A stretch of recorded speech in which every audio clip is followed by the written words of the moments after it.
नमस्कार दोस्तों, modern history MCQ series में आपका स्वागत है। और हमने अपनी इस लेक्चर सीरीज में मॉडर्न हिस्ट्री के दो महत्वपूर्ण टॉपिक कंप्लीट किए हैं। पहला है भारत में यूरोपियंस का आगमन। इसमें हमने देखा कि भारत में कैसे विदेशी कंपनियां आईं और वो आपस में भी अपना एक संघर्ष करती हैं और उसमें अपने आप को सुप्रीम साबित करती है ईस्ट इंडिया कंपनी। और फिर इसके बाद ईस्ट इंडिया कंपनी भारत के विभिन्न राज्यों पर अपना वर्चस्व स्थापित करती है और भारतीय शासकों को पराजित करती है ईस्ट इंडिया कंपनी। और इसी क्रम में हमने डिस्कस किया था दूसरे टॉपिक में कि बंगाल में अंग्रेजों ने कैसे अपना नियंत्रण स्थापित किया। आज का हमारा टॉपिक है मैसूर राज्य। तो थोड़ा सा हम इसका बेसिक समझ लेते हैं मैसूर राज्य का, और फिर हम अपनी आंसर क्वेश्चन सीरीज को आगे बढ़ाते हैं। तो ये हमारा साउथ इंडिया है और यहां पर मैसूर राज्य था। अर्थात अगर हम मध्यकाल में जाएं तो यहां पर विजयनगर साम्राज्य था। विजयनगर साम्राज्य, जहां पर आज मैसूर राज्य, जहां पर आधुनिक काल में मैसूर राज्य की स्थापना की गई, वहां पर मध्यकाल में विजयनगर साम्राज्य की स्थापना की गई थी। और विजयनगर साम्राज्य की स्थापना 1336 ईस्वी में दो भाइयों ने की थी, हरिहर एवं बुक्का। हरिहर एवं बुक्का नामक दो भाइयों ने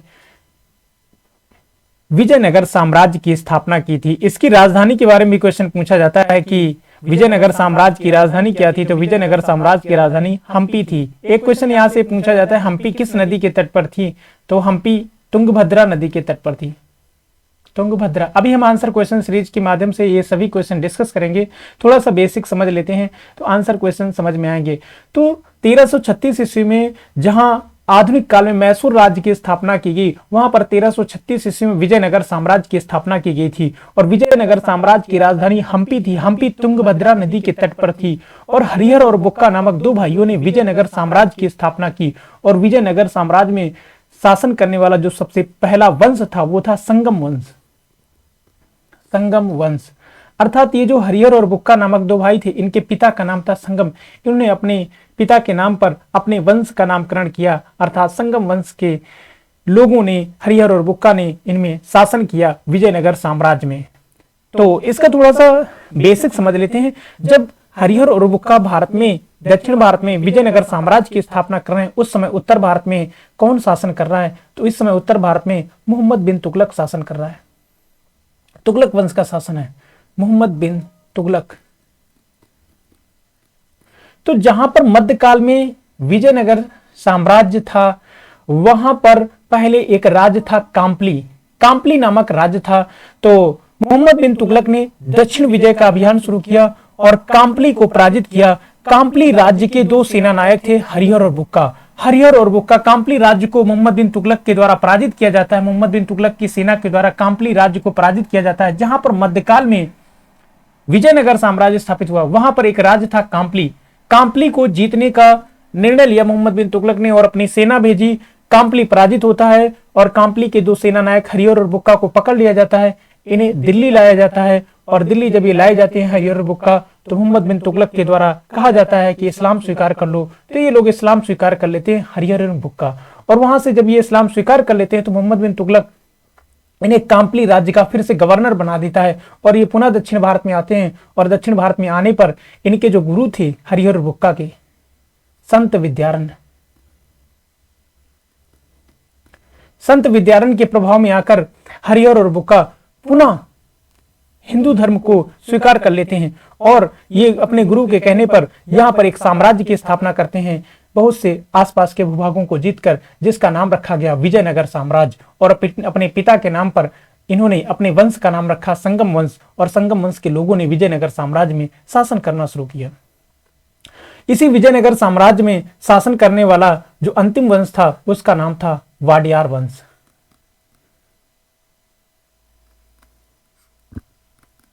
वाडियार वंश के जो राजा थे, अंतिम राजा, उनका नाम था चिक्का कृष्णराज।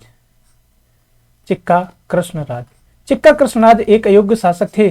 शासन की समस्त शक्तियां इनके दो मंत्रियों के हाथों में थी। दो सगे भाई थे, नंजराज और देवराज।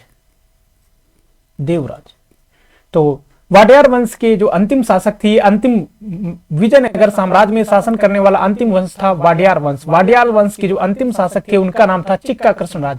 चिक्का कृष्णराज एक अयोग्य शासक थे। शासन की समस्त शक्तियां नंजराज और देवराज नामक दो भाइयों के हाथों में थी। ये मंत्री थे और नंजराज का एक सैनिक था जिसका नाम था हैदर अली। एक व्यक्ति जो सैनिक के रूप में भर्ती होता है विजयनगर साम्राज्य में और अपनी योग्यता के दम से ये सैनिक से सेनापति बनते हैं। तो हैदर अली के बारे में हमने समझा, एक बार जल्दी से फिर से रिकॉल कर लेते हैं। जहां पर आधुनिक काल में हैदर अली ने मैसूर राज्य की स्थापना की, वहां पर मध्यकाल में एक राज था काम्पली।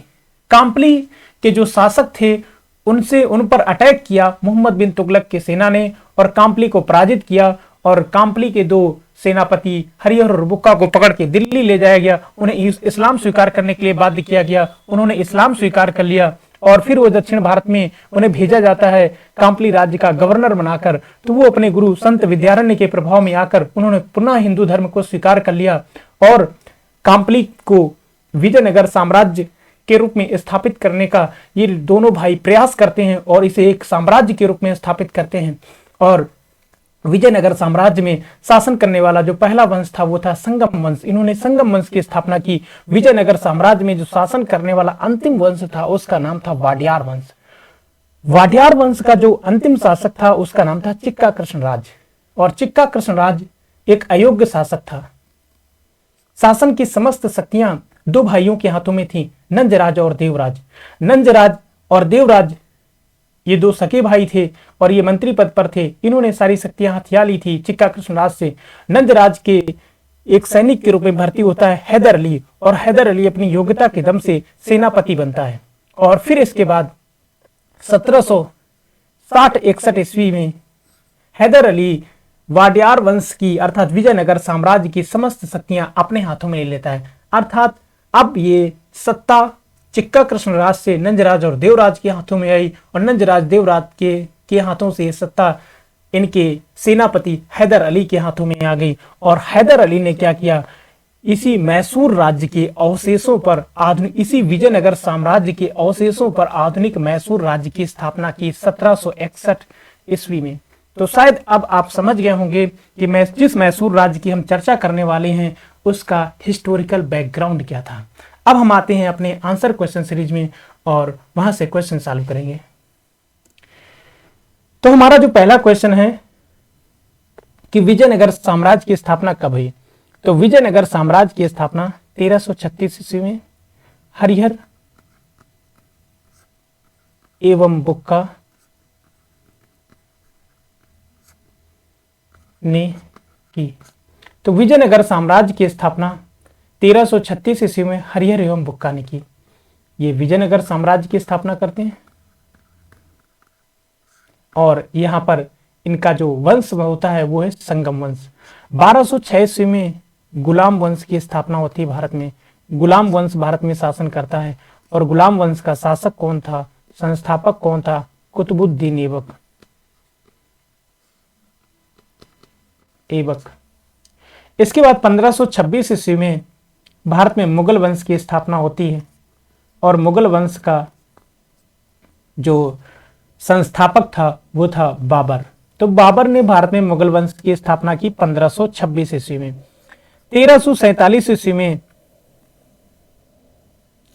बहमनी राज्य की स्थापना हुई, अर्थात जो महाराष्ट्र वाला क्षेत्र है विजयनगर साम्राज्य के ऊपर बहमनी राज्य की स्थापना की अलाउद्दीन हसन बहमन शाह ने। हसन बहमन शाह,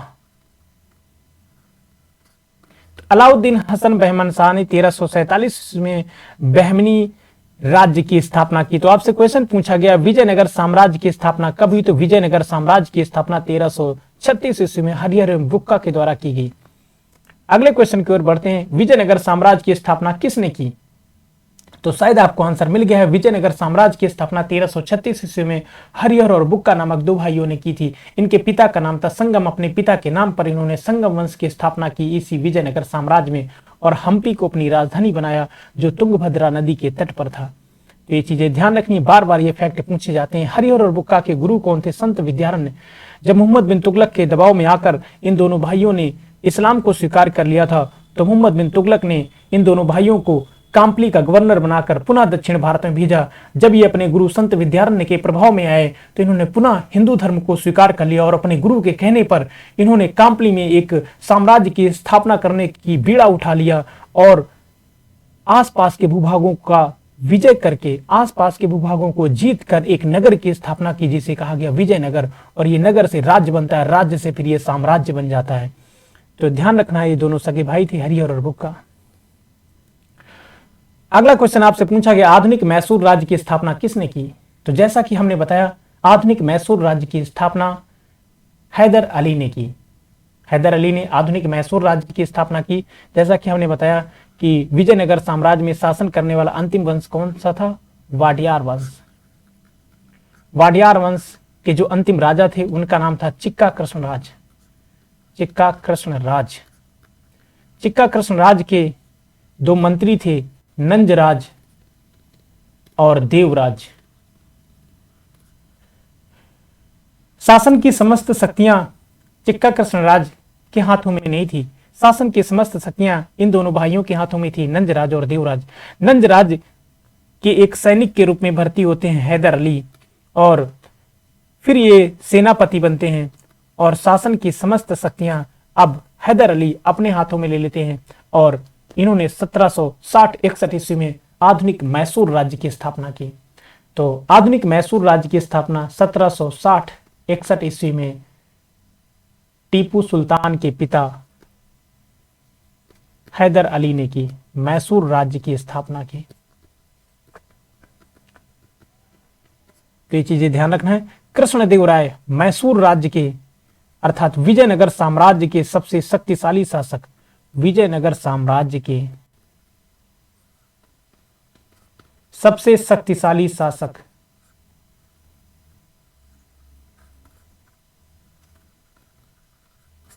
विजयनगर साम्राज्य के सबसे शक्तिशाली शासक कृष्णदेवराय थे। इन्होंने 1509 ईस्वी से 1529-30 ईस्वी तक विजयनगर साम्राज्य के शासक के रूप में काम किया। ये एक लेखक भी थे। इनके दरबार में तेलुगु भाषा के 8 महान विद्वान रहते थे जिन्हें अष्ट दिग्गज कहा जाता था, और इन्होंने ये भी एक महान लेखक थे। इन्होंने अमुक्त मालदा नामक ग्रंथ की रचना की।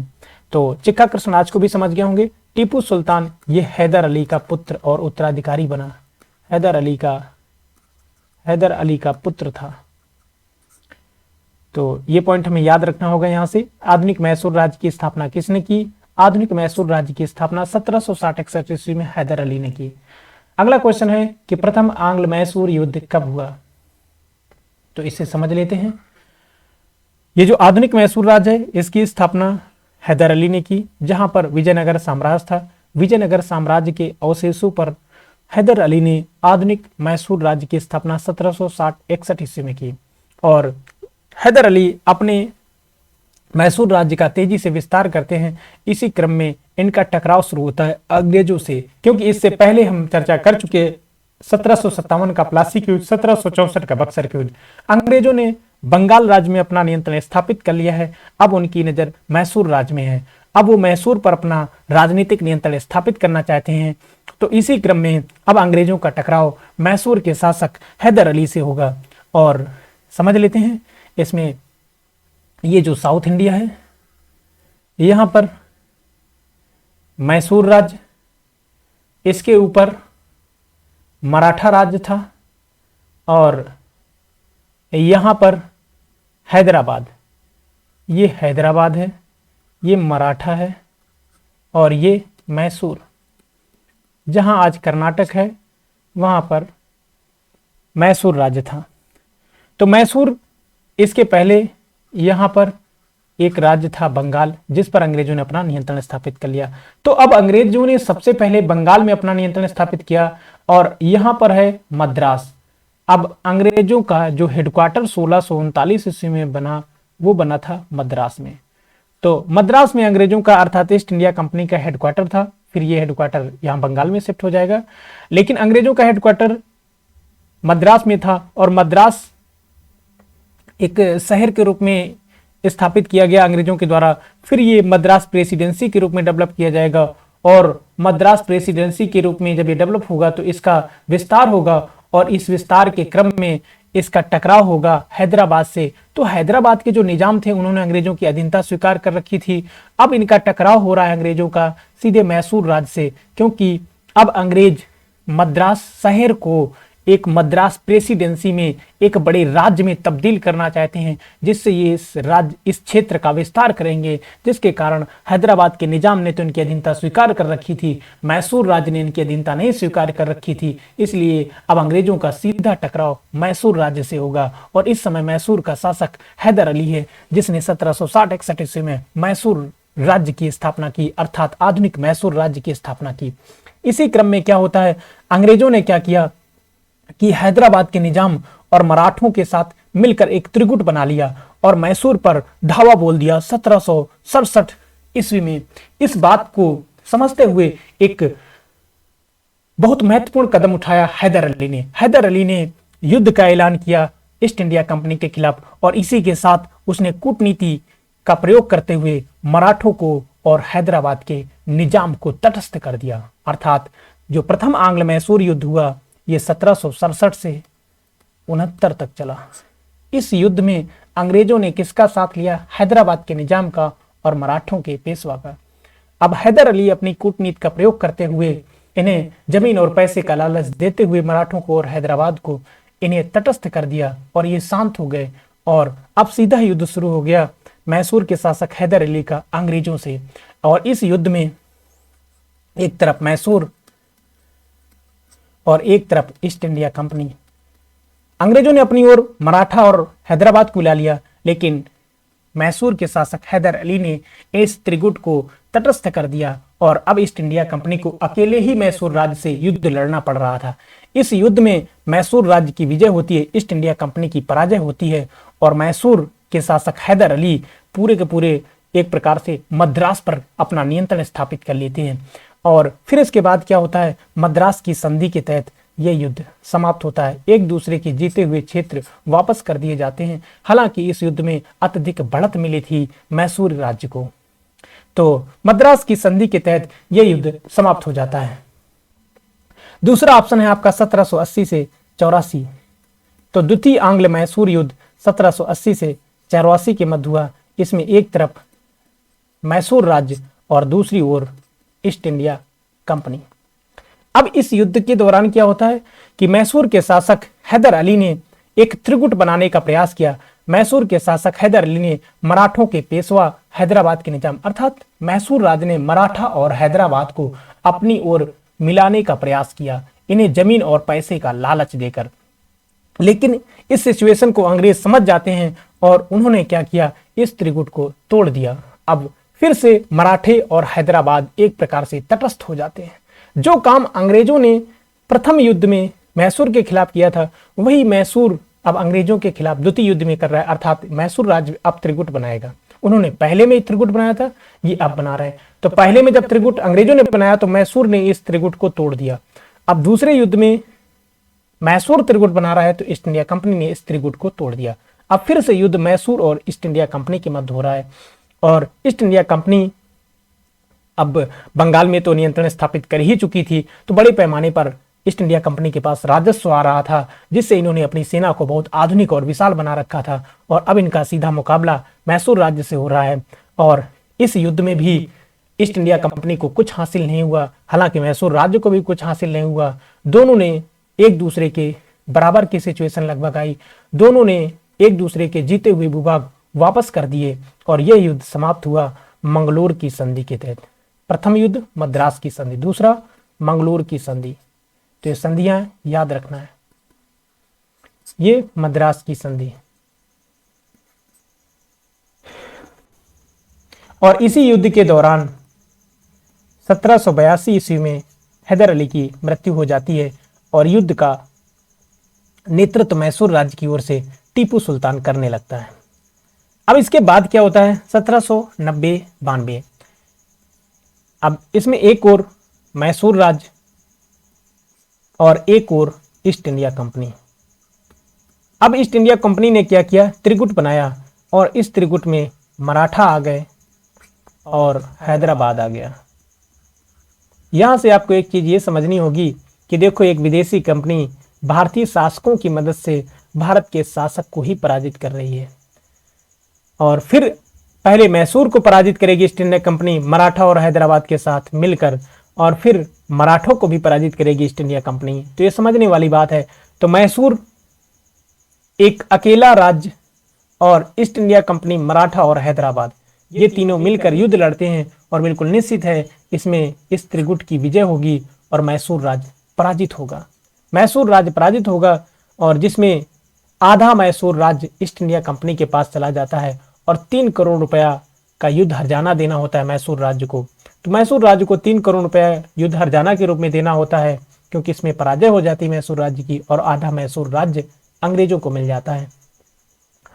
और यह युद्ध श्रीरंगपट्टनम, यही इनकी राजधानी थी मैसूर राज्य की, श्रीरंगपट्टनम की संधि के तहत समाप्त हुआ। तो यह युद्ध श्रीरंगपट्टनम की संधि के तहत समाप्त हुआ। 1799 में चौथा आंग्ल मैसूर युद्ध, चौथा आंग्ल मैसूर युद्ध, इसमें एक तरफ मैसूर राज्य और एक तरफ east India company.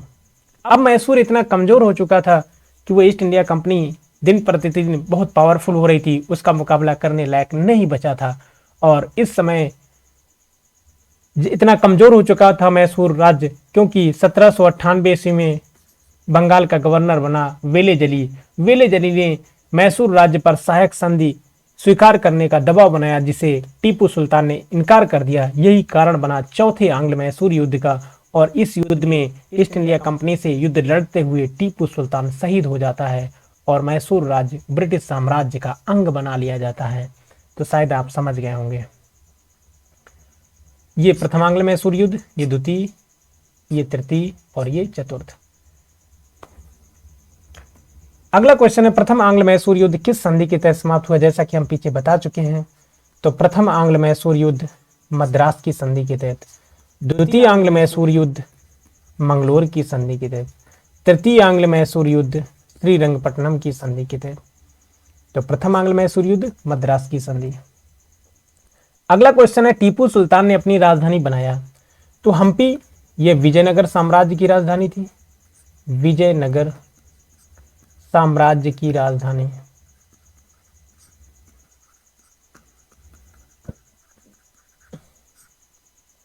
Srirangapatna Mysore राज्य की राजधानी।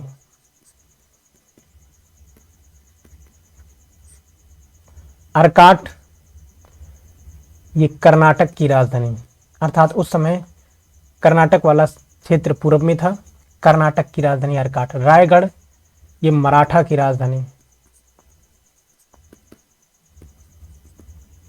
तो ये पॉइंट याद रखना होगा। टीपू सुल्तान ने अपनी राजधानी बनाया श्रीरंगपट्टनम को।